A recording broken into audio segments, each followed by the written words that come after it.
Okay, now we're going to be talking about Captain Marvel Dark Tempest issue 2. Let's begin. Alright, these are a bunch of honorable mentions. Okay, now we pick up where we last left off with Carol and the kids going through this portal. Of course, Carol is being the adult in the room and taking the situation seriously while the kids are just being brats again. And it's just non-stop. The kids are not taking the situation seriously, so it's hard to really grasp the danger levels of the situation. So, but at least Carol is being professional and actually trying to find a way to keep everybody safe. So, once they leave the portal, she quickly acts on trying to save everybody and, bring it into the closest planet they're landing in.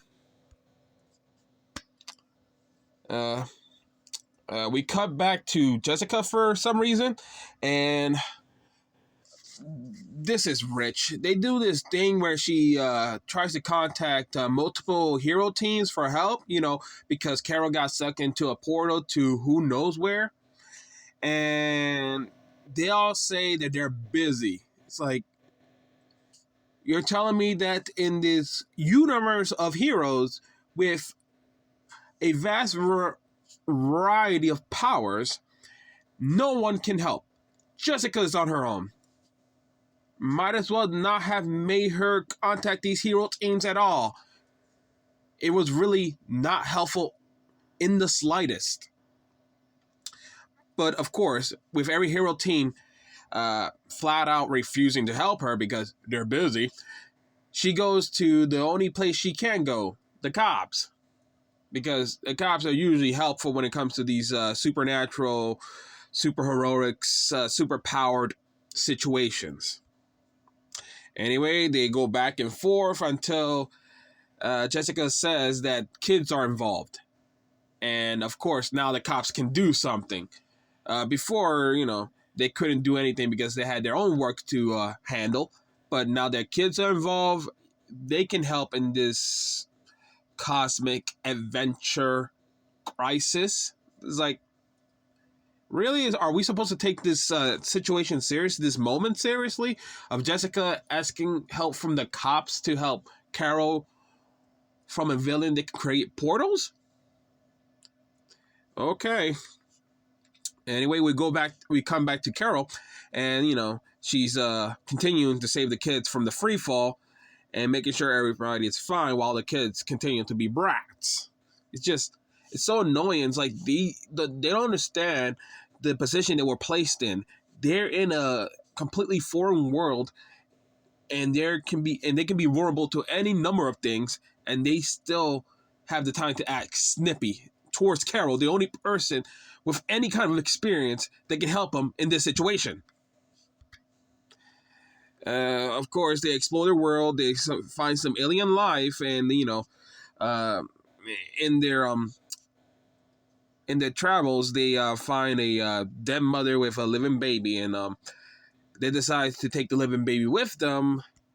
But what's funny is that in this page, Carol claimed that she's going to be responsible for this baby for the rest of its life, and no, after this story, these kids and this planet and these aliens are never going to be mentioned again, or at least for a long, long time. Anyway, Carol goes to survey the planet to make sure to record any kind of dangers towards the kids, because, again, she is the veteran in this situation while the kids are just civilians. They have no powers, and their skills are very, well, not specialized. They're claiming that the skills they learn on Earth can be transferred into this alien planet, and, well, from the statements that are being made, that's very very debatable. Now, we go back to the villains of the story, Nada and Nitro. Nada is empowering Nitro to give him a power-up, and apparently what she's doing is magical in nature that she calls the Nada Force. So, yeah, From this, you would think that Carol will not be able to use her ability to absorb energy, because that's the only thing that magic affects, her ability to absorb energy. It only makes the effects on her body random. It doesn't really prevent her from absorbing it.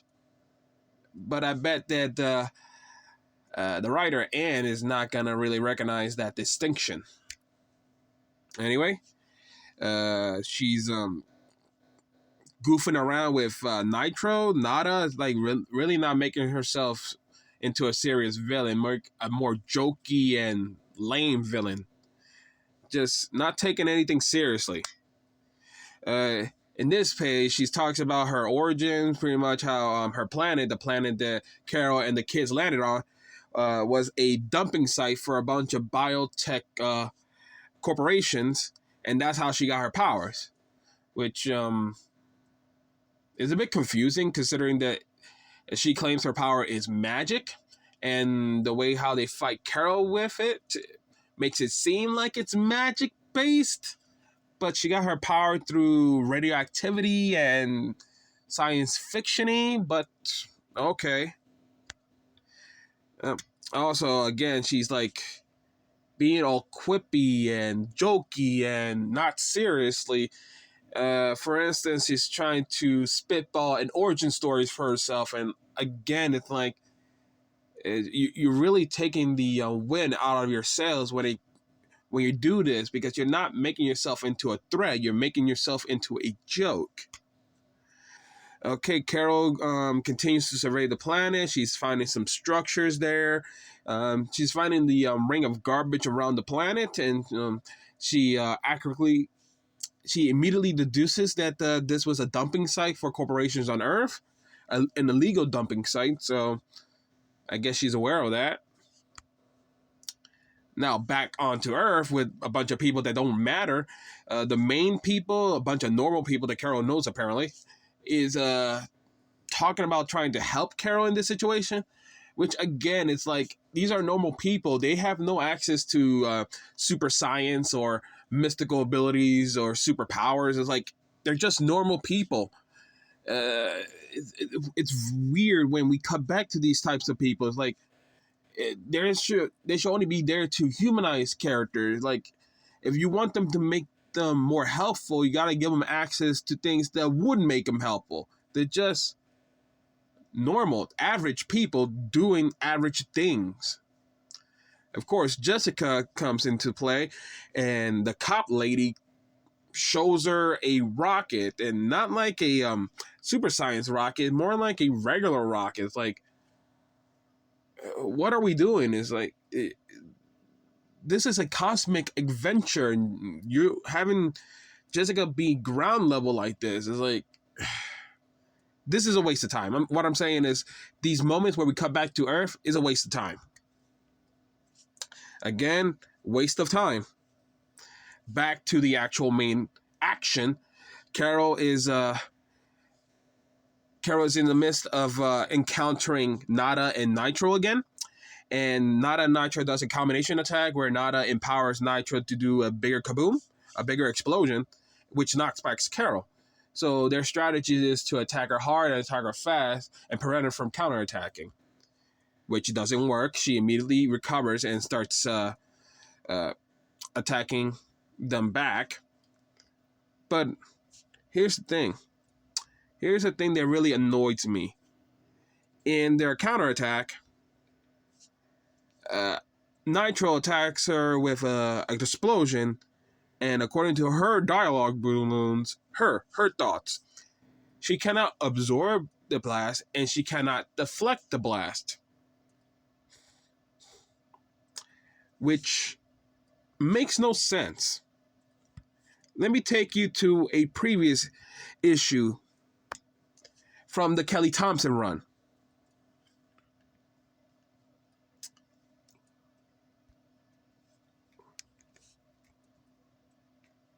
This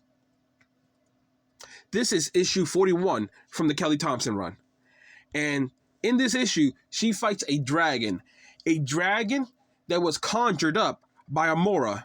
As a matter of fact, she turned one of Carol's friends, Katrin Renner, into this dragon. So This dragon is magical in nature, and in this panel, we see her blocking a fire attack from this dragon, a fire breath from this dragon.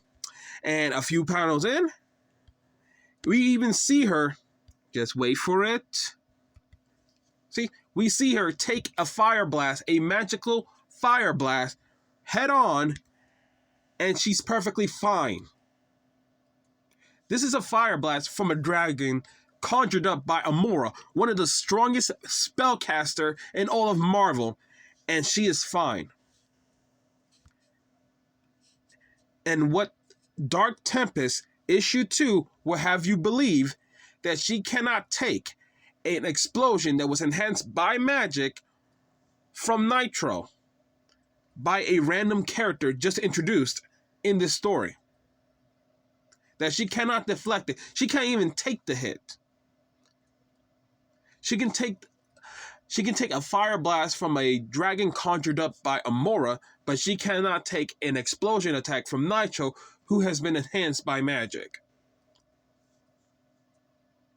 Previously in this issue, Anne Nocenti mentioned that she fought Star and Nuclear Man, two characters that she fought in the Kelly Thompson run. So she is aware of the Kelly Thompson run, but apparently she only decided to read the first couple arcs of the Kelly Thompson run, and that's it. It's magic, so she's completely helpless against magic. Ugh. Let's continue. Anyway, that magical blast was enough to stun her, for Nada to capture her in her purse portal thing. Anyway, we go back to the kids. They're acting all annoying again, not really taking the situation seriously. And until Nada and Nitro comes along, and yeah, they don't seem to really find these two as a threat, at least based on their dialogues and their facial expressions. It's like, again, it's all jokey jokes and all that, really taking the wind out of the sails of the seriousness of this event, of this story. My final thoughts is, I feel like 2/3 of the story is really not taking anything seriously. I like the fact that in the crisis, Carol quickly mobilizes to make sure everybody is safe. The kids are safe. The professor is safe. Everybody is relatively secured in this new planet, while she goes off and surveys the environment to make sure there's no incoming threat. However, the kids are still bratty. The professor is still snobby, and the villains are still not serious. Jokes. They're jokes. Story is really not endearing.